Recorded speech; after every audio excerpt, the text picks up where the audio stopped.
स्वामी दया बिचारी, कल युग में स्वामी दया बिचारी, और प्रकट करके शब्द पुकारी। कल युग में दया हुई और उन्होंने संत महापुरुषों को यहाँ भेजा और शब्द को उनको यहाँ पकड़वाना शुरू किया।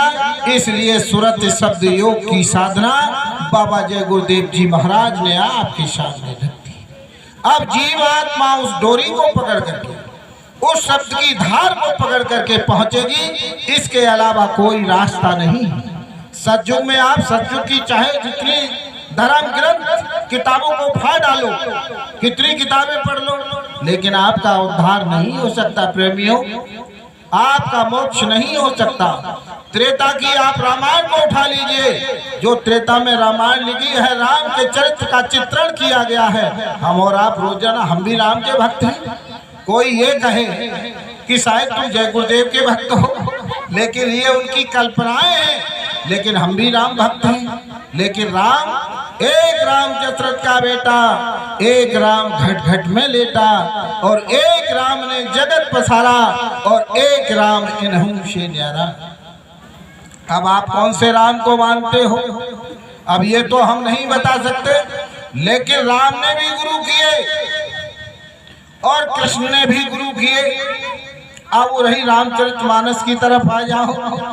भगवान राम ने गुरु किए और गुरु के यहाँ शिक्षा और दीक्षा ली जा करके, राम ने और लक्ष्मण, और शिक्षा दीक्षा लेने के बाद पुनः और अपने राज में, उसी अयोध्या में पुनः वापिस आ गए और अपने पिता के पास और रहन सहन अपनी माताओं के साथ अपना आचार और विचार रखने लगे।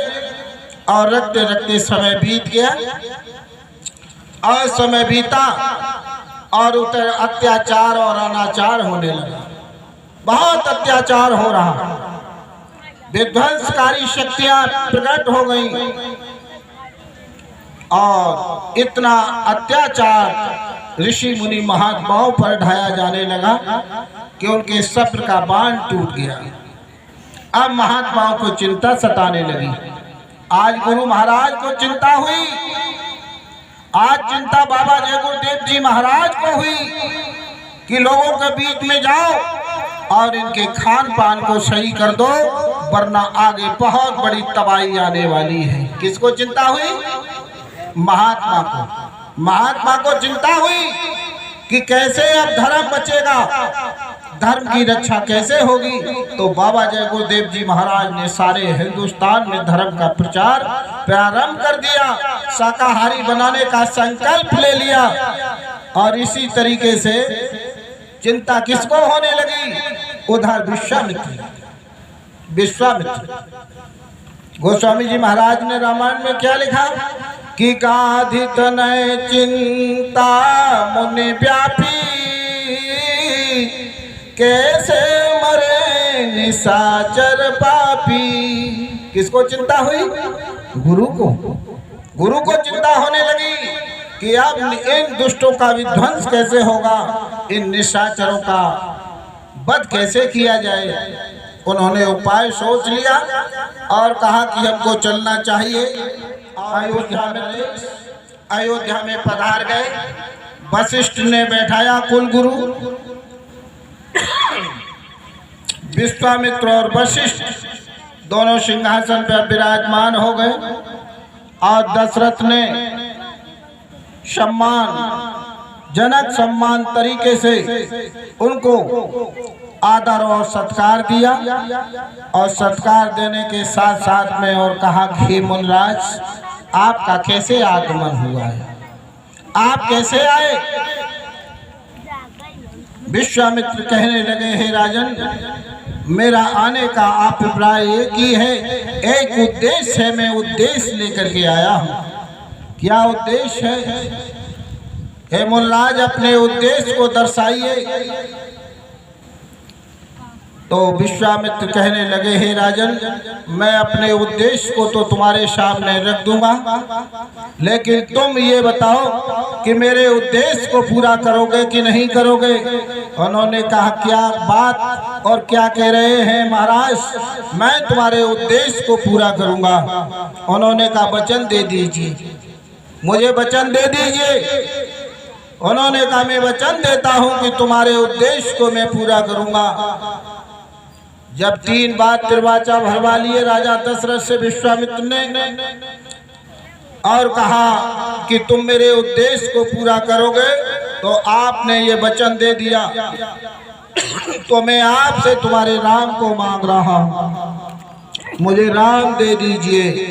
जैसे ही राम का नाम सुना, वैसे ही मानो जमीन पैरों तले खिसक गई हो राजा दशरथ के, और कहने लगे, हे मुनिराज, ये नहीं हो सकता, राम मेरे प्राणों से प्यारा और मैं राम को नहीं दे सकता।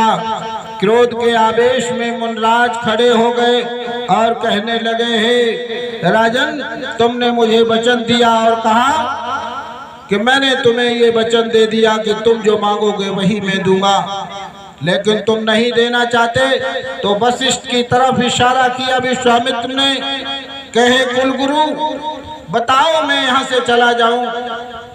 कुलगुरु ने इशारा दशरथ की तरफ किया और कहा, दशरथ क्या कहना चाहते हो। तो उन्होंने कहा कि मैं राम को नहीं देना चाहता। उन्होंने कहा, तुम ही थे कि रघुकुल रीति सदा चल आई, और प्राण जाए पर वचन न जाई। प्राण चले जाए लेकिन वचन मिथ्या नहीं जा सकता। ये तुमने सौगंध और कसम खाई, तुमने ये शपथ ली, तो आप बताओ, तुम रघुकुल की रीत को कैसे रखोगे, कैसे इसका निर्वाह करोगे। धराशायी हो गए राजा दशरथ, जमीन पर गिर गए और कहने लगे, मैं वचन हार चुका हूँ।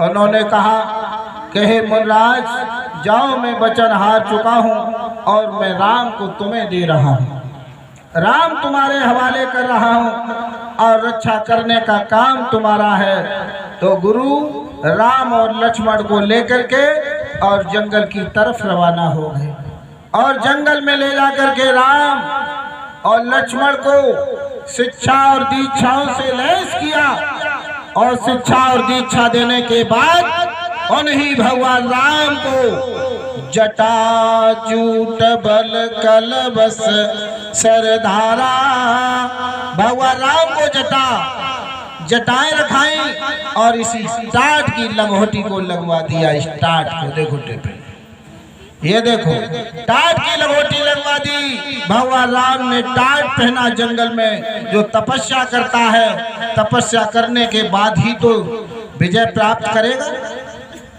जब घर में बैठ के कर लोगे यही, अरे कहीं मछली मिल जाए तो मछली खा लो, शराब पी लो, शराब पी करके तपस्या हो जाएगी, नहीं हो पाएगी। इसलिए सत्संगी प्रेमी भाई बहनों, भगवान राम को जंगल में ले गए और धनुर्विद्या में निपुण थे, धनुर्विद्या सिखाई और धनुष हाथ में दे दिया, और धनुष हाथ में दिया और रिद्धि सिद्धियां उसके अंदर भर दी। और भगवान राम और लक्ष्मण से कहा कि हे राम, इस धनुष को अब जमीन पर मत रखना, अगर तुमने इस जमीन